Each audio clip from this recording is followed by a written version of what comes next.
Well, welcome to church today, you all. We are about halfway through what is in the Episcopal tradition, the Easter season. We'll be celebrating Easter for a long time, 50 days, 7 weeks almost. So, we're halfway through, and we hear in the Gospel of John today that we are telling the stories of how Jesus will continue and goes on to know his sheep and his disciples.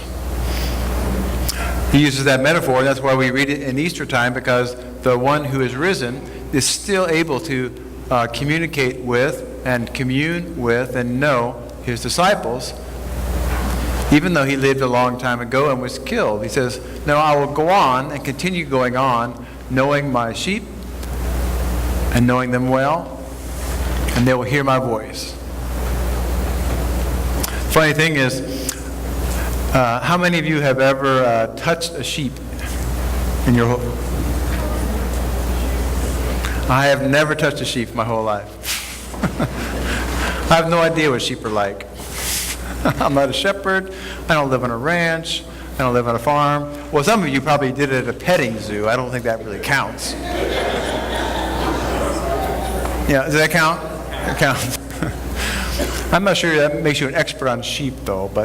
So because I'm not an expert on sheep, I'll tell you something of what I do know more about, and it's something like sheep. As you can tell, the shepherd and the sheep are very close in those ancient days when there were herds of sheep and shepherds, and the shepherd knew each one of those sheep pretty well. So, since I don't know anything about sheep, I'll tell you what I do know about. I know about dogs. And if Jesus were here today, he might be called the good dog owner.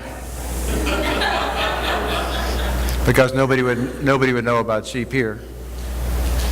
So, I have 3 dogs, a red one, a brown one, and a black and white one. And every morning they wake me up at, well, I'm up, but they come tell me at 6:30 that it's time to go out. And I put them out in a big backyard. In my house we have kind of a wooded backyard, very, very woodsy. That's why, if you remember, when I was here helping with the church cleanup a couple weeks ago, and I took all of the leaves home. So why did David take 20 bags of leaves to his house? Because I put the leaves out in the dog yard so that where the dogs run doesn't get muddy anymore, because they run on leaves. So that's a little digression. But I put the dogs out back, and the red one, whose name is Butch. The brown one is named Sonny, and the black and white one is named Snapper. The red and the brown one came together as a package deal, so they're called Butch and Sundance, but we call them Sonny. Now, the red one, I know, has this gift about it. You can call it a gift or you can call it an obsession, I'm not sure. But this dog is obsessed with the whole game of ball.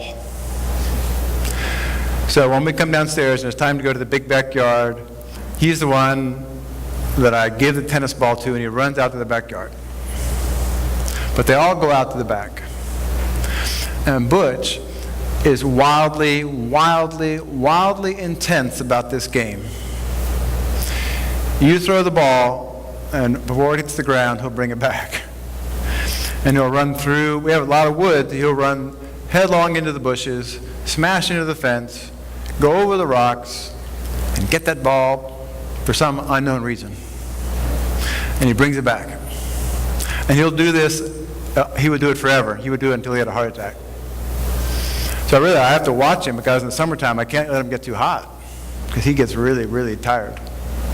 The brown one, whose name is Sonny, will follow Butch along and trail behind and chase him as he gets the ball, but only about 2 in 10 times does he actually get the ball himself. But he loves to bark alongside as Butch comes back and yell at him saying, I could have got that if I wanted to, I just didn't want to this time. And I throw the ball all over the woods, from corner to corner and through different paths and back up into the yard, and they slide through the leaves and they crash through the bushes.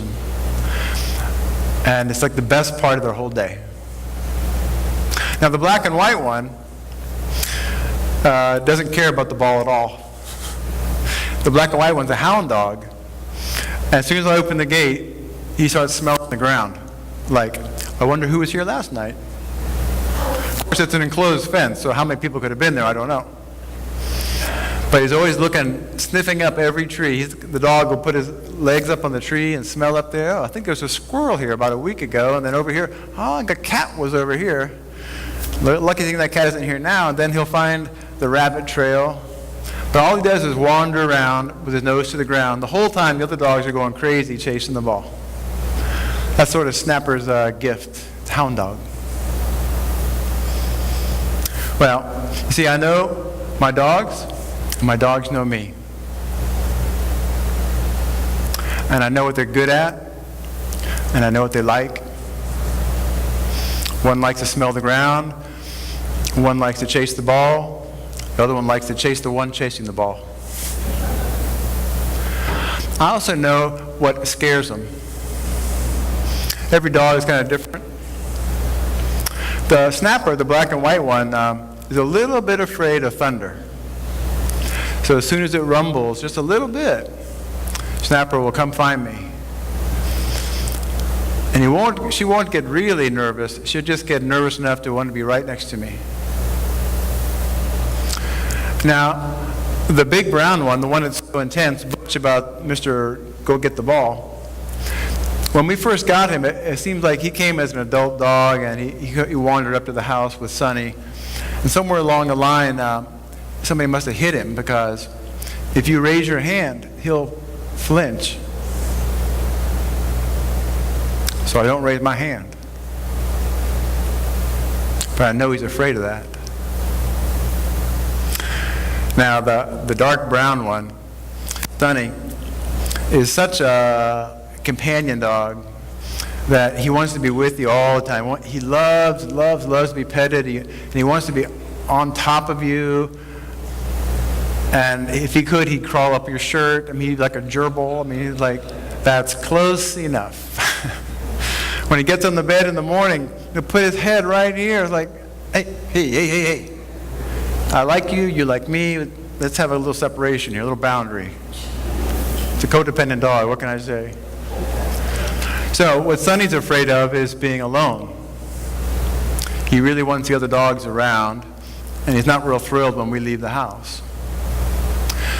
So I really try to keep them together, because I know Sonny does not like to be alone. So my dogs have names. I know what they're good at, and I know what they're afraid of. It's something like the shepherds. The shepherds know their sheep by names. They know what they're afraid of, and they know what they're good at. And to follow the metaphor through, the shepherd of the disciples knows the disciples each by name. And he knows what they're good at, and he knows what they're afraid of. Each of you has gifts and talents and things you love to do, that if you could do it all day long, you probably would. It would not be work to you. It's a proclivity. It's a gift. And you love to do it as much as my red dog loves to chase the ball. As much as my black and white dog loves to smell the ground. And loves it as much as my brown dog loves to chase the other one. And you are known by what you're good at. And the Good Shepherd, God, the Good Shepherd, whenever you do what you're good at, smiles and says, I made that one, and look how much they're having fun there. When the big red dog brings the ball back, and he's so excited to bring the ball back to me, I smile and go, I don't know why you like it, but I'm glad you do. When you do what you're good at, God says, That's my boy. That's my girl. They love doing that. And God smiles. The Good Shepherd also knows what you're afraid of and where you've been hurt and what frightens you and where you're wounded. And everybody's got these wounds. Everybody's got something. And it doesn't necessarily define you, but it's one of your characteristics. It reminds me of when Jesus appeared to the disciples in the resurrection appearances. They know him only after he shows them his scars. He says, oh, see, it's me. This is where I got hurt. Remember that? And they go, oh, it's Jesus. If we went around the room, we could say, we won't, but if we wanted to, you could say, you could know me because when I was 10, we had to move away from my hometown, and I never really got over moving away from my school. Or you could know me because my parents got divorced, and I always felt guilty for them getting divorced. And you could go on and on. Everyone's got their wounds, and you're kind of known by them. And the Good Shepherd knows where you've been hurt. And when you get hurt again, and you feel that wound again, the Good Shepherd cringes. Because, oh, that's got to hurt. And the Good Shepherd would like to heal those wounds as well. He wants to celebrate your gifts and smile when you do what you're good at, and cringes and would like to protect you or heal you from the things you're afraid of. So the Good Shepherd knows you by name, knows what you're good at, and knows what you're afraid of. And you can hear his voice. So,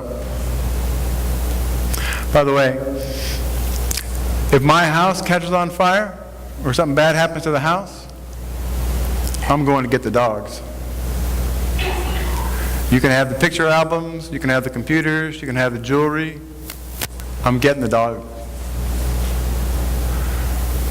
And when this world was on fire, God sent the Good Shepherd into the house that was on fire and got you out. So, shepherds know their sheep, dog owners know their dogs, and the Good Shepherd knows you. And the Good Shepherd loves you, knows what you're good at, and knows where you're hurt, smiles when you get to do what you're good at, cringes when you get hurt again. And you can hear his voice. This is the celebration of the parable of the Good Shepherd. The one who knows you by name, knows who you are, and when the house is on fire, came to get you.